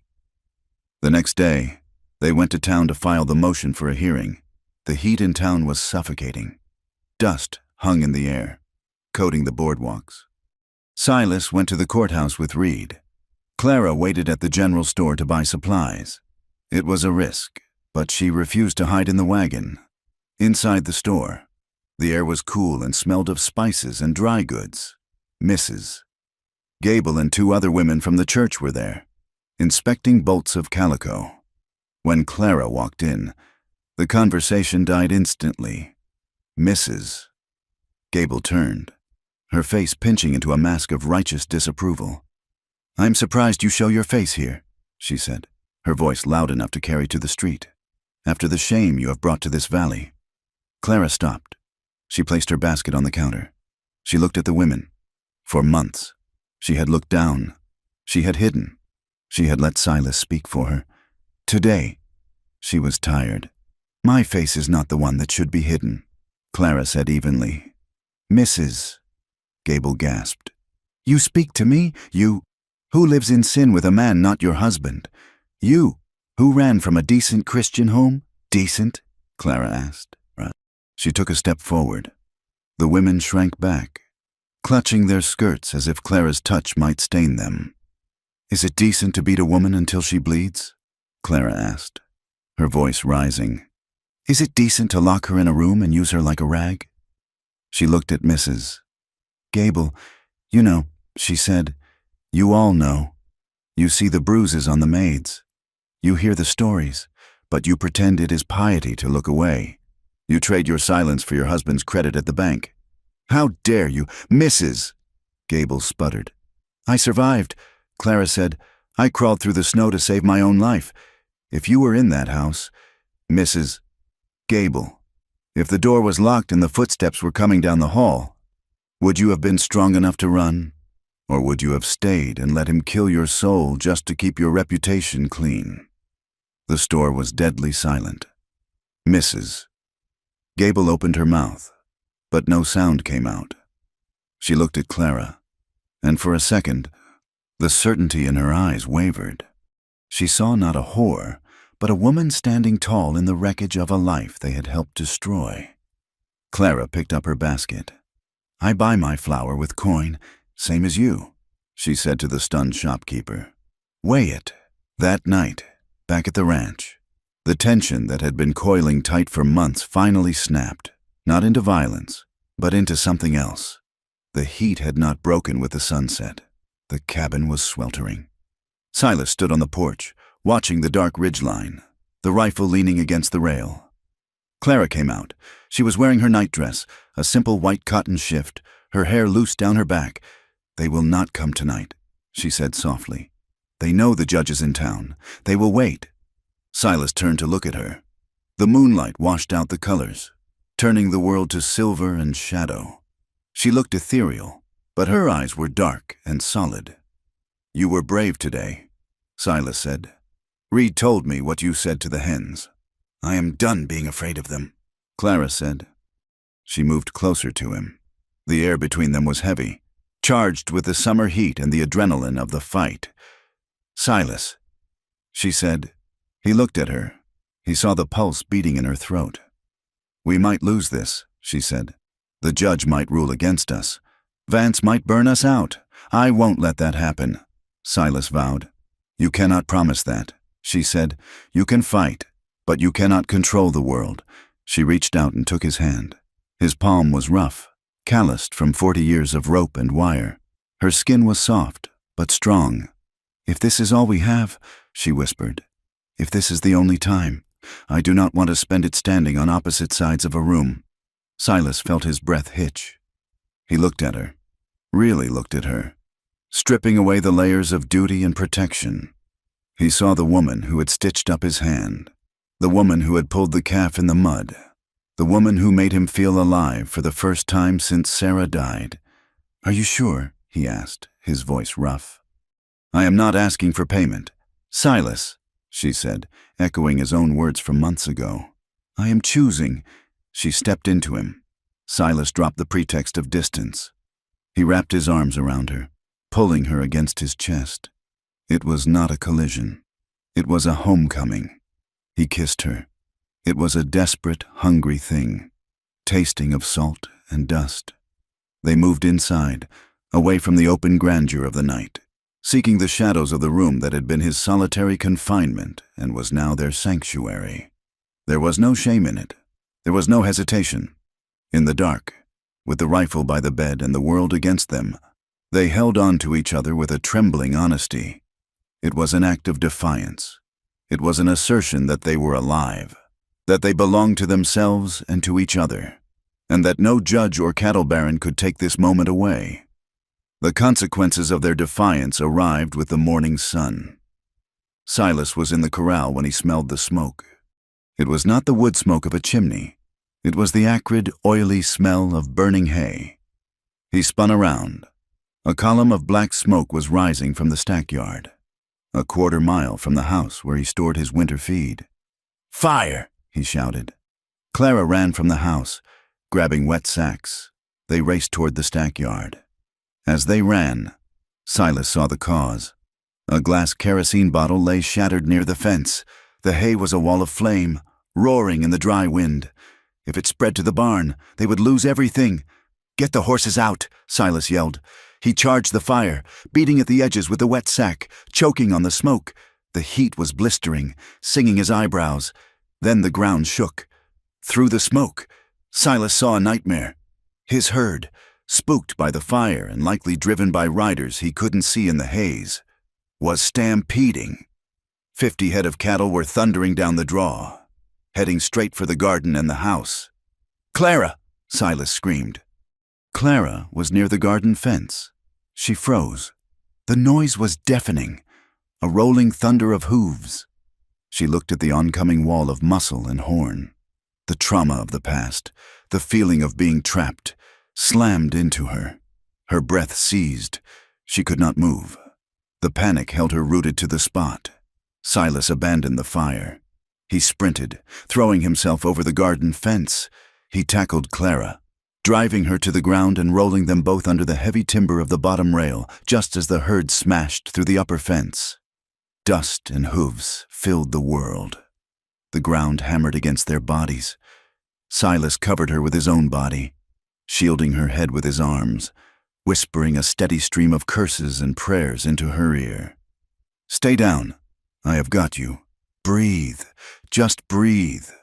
The herd passed, tearing the garden to shreds, trampling the vegetables into paste, and thundering on down the valley. Silence returned, broken only by the crackle of the burning hay.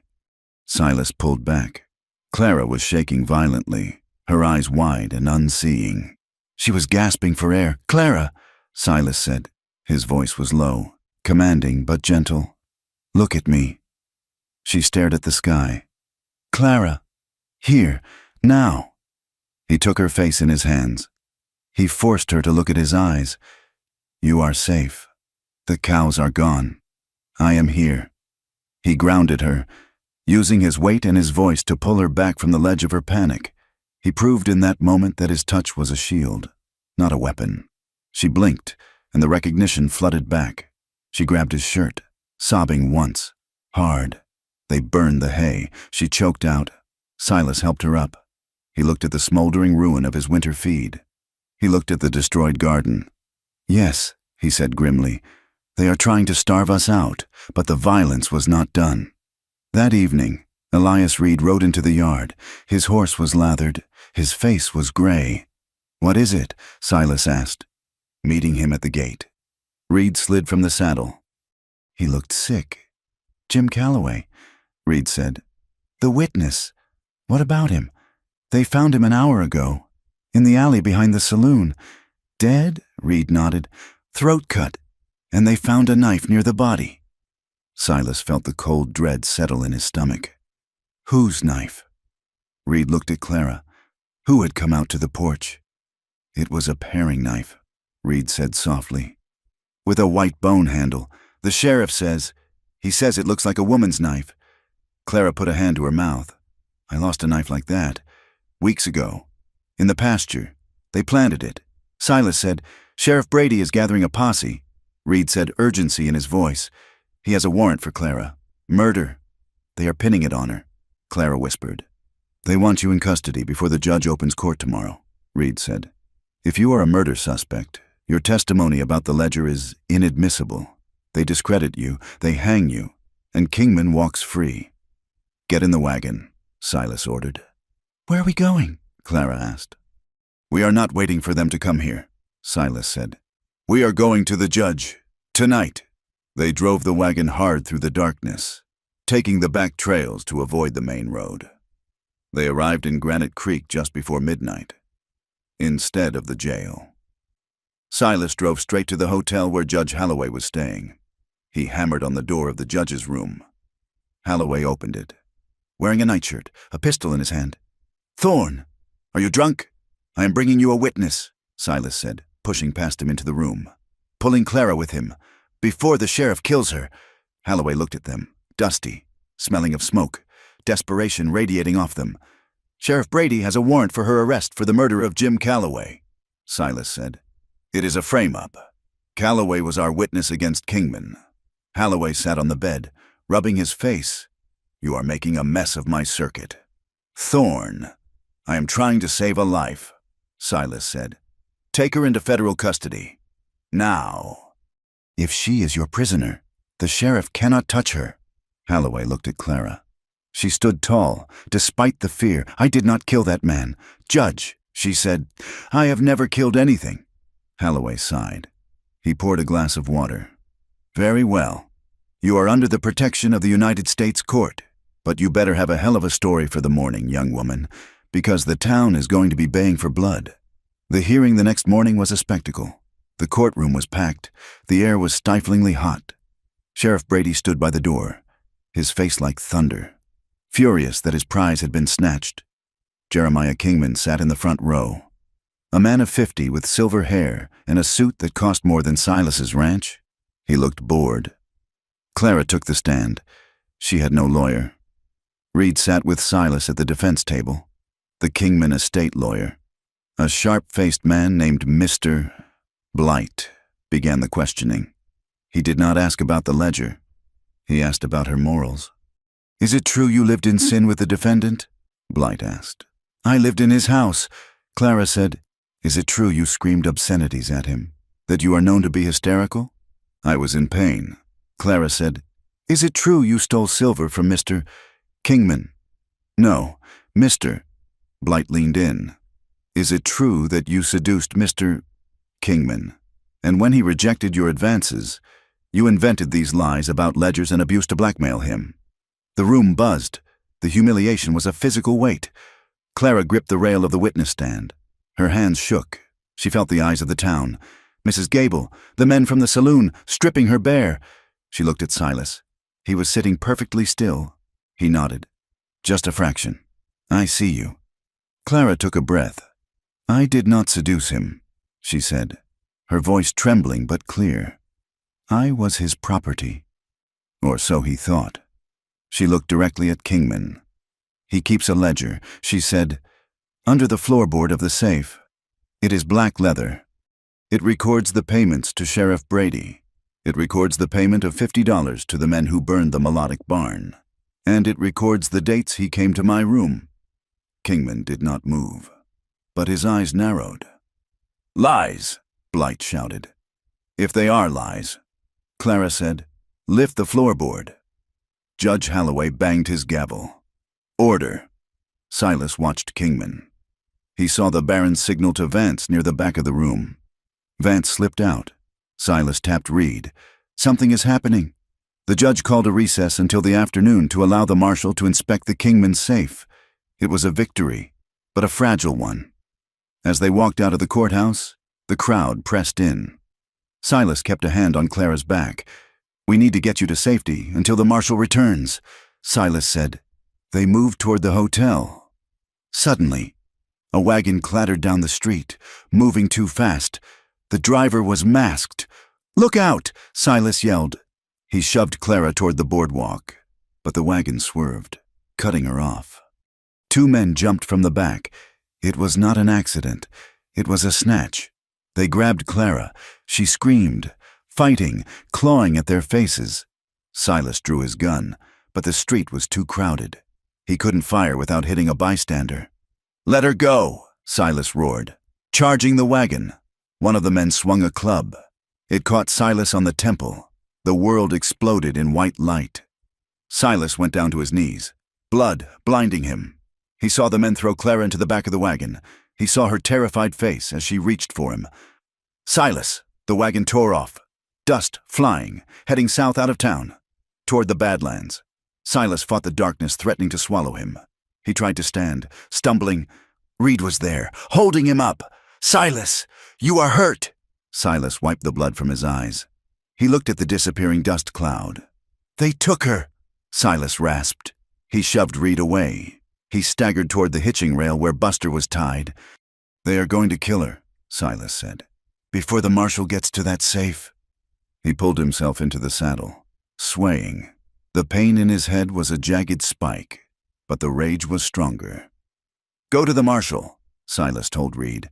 "Tell him to open that safe." "What are you going to do?" Reed shouted.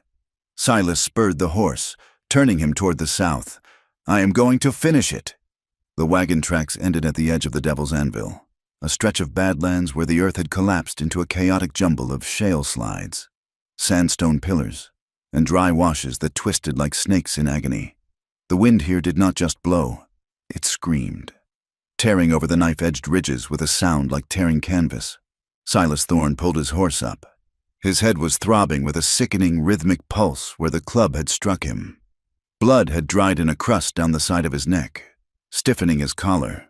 He slid from the saddle, his boots skidding on the loose rock. The wagon was abandoned, its axle broken on a hidden boulder. They had switched to horses. Silas knelt, examining the ground. The wind was scrubbing the sign away fast, but he saw the scuff of a boot, small, dragged against its will. They were moving deeper into the Badlands, toward the high timber line where a man could disappear forever. Silas checked his Winchester. He had 5 rounds left. He checked his belt gun. 6. He did not feel fear. He felt a cold, crystalline clarity. The part of him that was a rancher, a neighbor, a man of peace, had been left back in the dust of the town street. What remained was the man who had buried a wife and child and had sworn never to stand at a graveside again. He mounted and spurred the roan into the labyrinth. 2 miles up the wash, the canyon narrowed. The walls rose high and sheer, blocking out the sun. The air turned biting cold as the elevation climbed. Silas heard the echo of a horseshoe striking stone. He dismounted and tied Buster to a scrub cedar.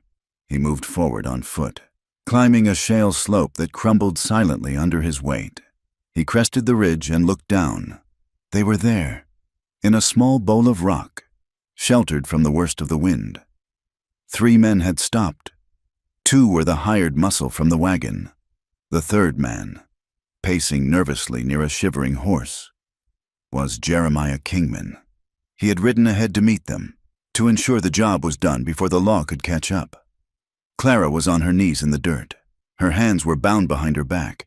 She was not crying. Her head was up, watching Kingman with a look of terrifying stillness. Silas lay prone on the ridge, bringing the rifle to his shoulder. The distance was 200 yards. The wind was crosswise, gusting hard. A difficult shot. He watched through the sights. Kingman was shouting at the men. He pointed a gloved hand at Clara, then at the deep ravine that dropped away to the north. "Do it!" Kingman's voice drifted up, thin and reedy in the wind. "Do it now and throw her over." The big man, Vance's second in command, stepped toward Clara, drawing a knife. Silas did not hesitate. He adjusted for the wind and squeezed the trigger. The rifle cracked. The knife spun out of the man's hand, shattered by the heavy lead slug. The man howled, clutching his numbed fingers. Silas levered the action. The second shot kicked up dirt at Kingman's feet. "Cover!" Kingman screamed. Scrambling behind a boulder, the 2 hired men dove for the rocks. Pulling their pistols, they began to fire blindly up at the ridge, their bullets whining off the stone near Silas's head. Silas ducked, feeling stone chips spray his cheek. He was pinned. He could not move down to her without exposing himself to a fusillade of lead. Clara was alone in the open, midway between the men and the drop. Kingman peered out from his rock. He saw Silas was suppressed. He looked at Clara. He realized he had a hostage. "Get her up," Kingman barked at the man with the injured hand. "Use her as a shield." The man lunged for Clara, but Clara did not recoil. She did not scramble away. She saw Kingman's face, sweaty, pale, his eyes darting with the panic of a man whose power was stripping away. She saw the vanity that had always been his armor. She twisted her body, kicking out with her heavy riding boots. She caught the hired man in the knee, sending him stumbling. Then she turned her gaze on Kingman. "You are afraid." "Jeremiah," she shouted. The wind caught her voice and amplified it. "Shut up," Kingman yelled. "You are afraid because the ledger is gone," she taunted, standing up, swaying with her hands bound. "You think killing me stops it? The judge is opening your safe right now." Kingman's face twisted. "You are lying. Why are you here?" Clara pressed, walking toward him, forcing the hired men to hold their fire lest they hit their boss. "You are here because you know it is over. You are not a king anymore. You are just a thief in a suit." She was using his greatest fear, humiliation, to freeze him. She knew he could not stand to be seen as small. Kingman stepped out from the rock, his face purple with rage. He raised his own pistol, leveling it at her chest. "I made you," he screamed. "I can unmake you." Clara looked down the barrel. She did not blink. "You never made me," she said softly. "You only stole from me, and now you have nothing left to steal." Kingman's hand wavered. For a split second, the doubt paralyzed him. That second was all Silas needed. He broke cover, sliding down the shale slope, abandoning the rifle for the Colt in his hand. It was a reckless, suicidal charge, skidding down the loose rock in a cloud of dust.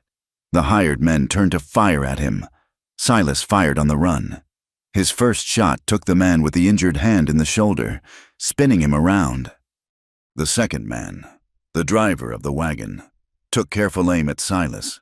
Silas saw the muzzle flash. He felt the wind of the bullet pass his ear. He stopped his slide, digging his heels in, steadying his gun hand with his left. The world narrowed down to the front sight and the man's chest. It was raw and ugly. It was not the smooth duel of a dime novel. It was shaking hands and breath tearing in the thin air. Silas fired. The driver crumpled, hit in the chest. Kingman turned. His pistol still pointed at Clara. He looked at his fallen men. He looked at Silas, who was now 30 yards away, bloody and terrible. Kingman panicked. He swung the gun toward Silas. Clara threw herself at Kingman's legs. She slammed into him, knocking him off balance. The gun went off, the bullet plowing into the dirt. Kingman fell hard, flailing. He kicked Clara away, scrambling backward toward the edge of the ravine. Silas was on him in 3 strides. He did not shoot. He holstered his gun and grabbed Kingman by the lapels of his expensive coat. He hauled the cattle baron to his feet and slammed him against the rock face. Kingman was gasping, his eyes bulging. "Don't! I'll pay you! I'll give you the deed, anything!" Silas held him there. His knuckles were white. The rage in him was a roaring furnace. He wanted to throw this man over the edge. He wanted to crush the life out of him for every bruise he had put on Clara, for every day of fear he had caused. He put his forearm against Kingman's throat, pressing until the man turned red. Silas looked into Kingman's eyes and saw nothing but rot. "Do it!" a voice in his head whispered. "No one will know." He slipped. Silas felt the weight of his soul in the balance. If he killed this man in anger, he became him. He became just another brute solving problems with violence. He looked over his shoulder. Clara was sitting in the dust. She had struggled to her knees. She was watching him. She did not shout, "Kill him." She did not shout, "Stop." She simply watched, trusting him to choose who he was. Silas let out a shuddering breath. He pulled Kingman away from the rock and threw him to the ground. "You are not worth the bullet," Silas rasped. He turned his back on Kingman and walked to Clara. He pulled his knife and cut the ropes binding her wrists. As the ropes fell away, Clara reached for him. She buried her face in his coat, shaking. Silas held her, his hand tangling in her wind-whipped hair. Behind them, the sound of hooves thundered up the canyon. Silas spun around, hand on his gun, but it was not more hired guns. It was a posse.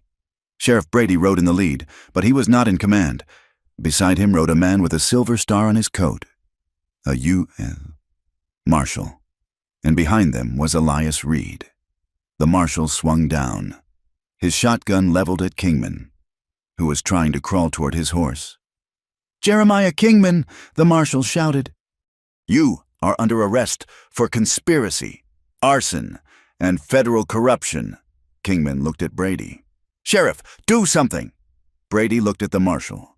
He looked at the ledger the marshal's deputy was holding, the black book Reed had helped them find in the safe. "I can't help you, Mr. Kingman," Brady said, his voice flat. "It seems your books don't balance." The deputies swarmed Kingman, cuffing his hands behind his back. The arrogance finally broke, leaving a sobbing, pathetic old man in the dust. Reed walked up to Silas and Clara. He looked at the bodies of the hired men. He looked at the blood on Silas's face. "I see you found them," Reed said quietly. Silas holstered his gun. "We survived them," he corrected. The ride back to town was slow. The adrenaline faded, leaving pain and exhaustion in its wake. When they entered Granite Creek, it was late afternoon. The sun was casting long, golden shadows across the street. The town had changed. News of the ledger, of the arrest, and of the marshal's presence had swept through the valley like a brush fire.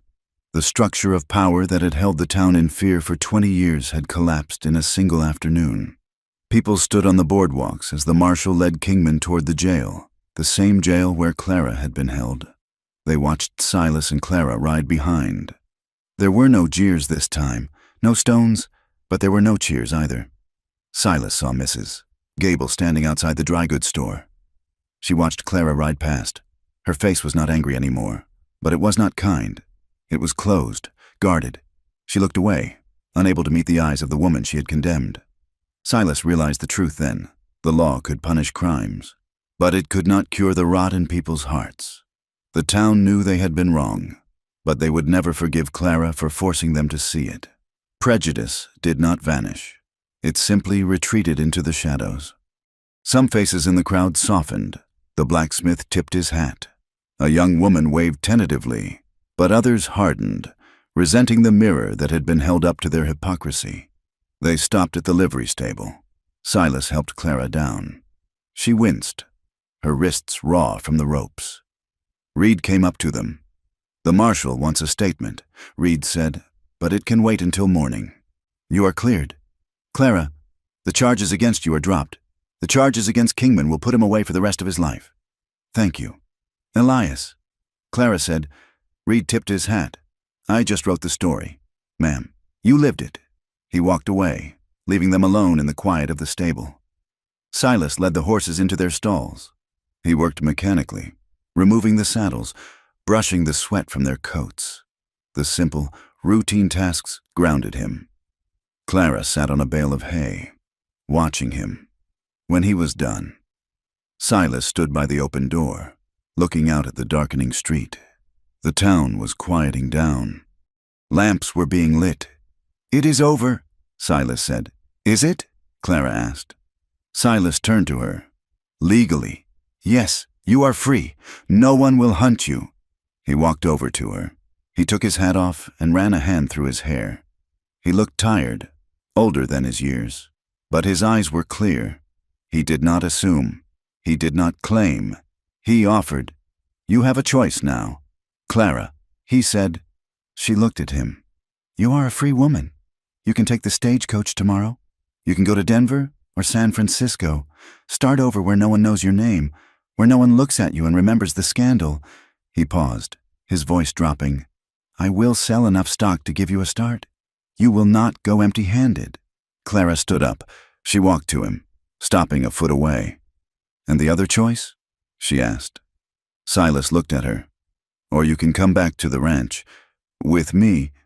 He gestured vaguely toward the town. "It will not be easy. They will talk. They will always talk. We will be the outsiders. The rancher and the fallen woman.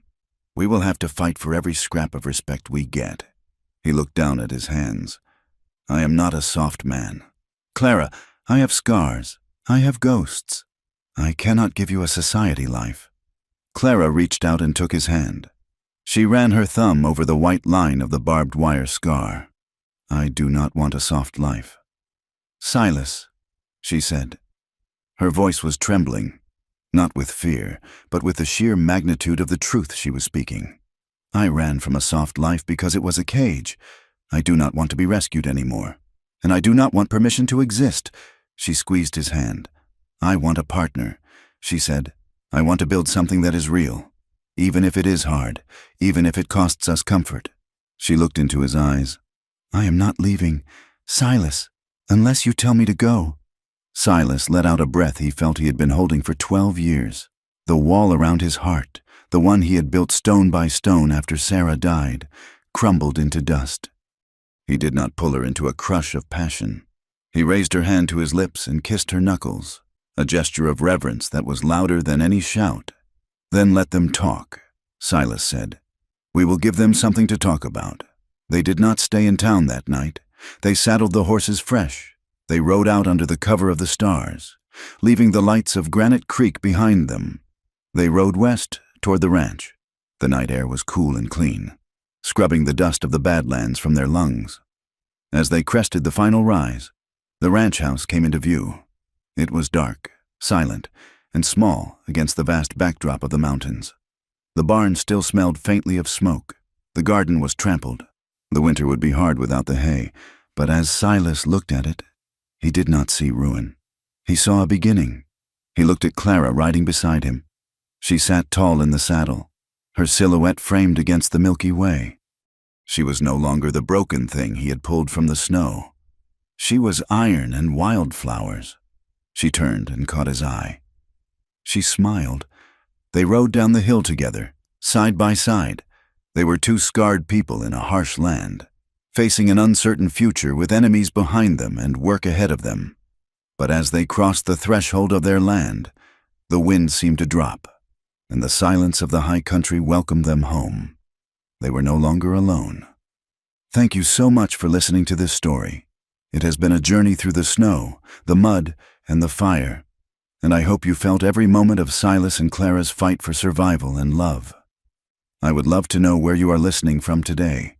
Are you in the city, the country, or somewhere in between? Please leave a comment below and share your location.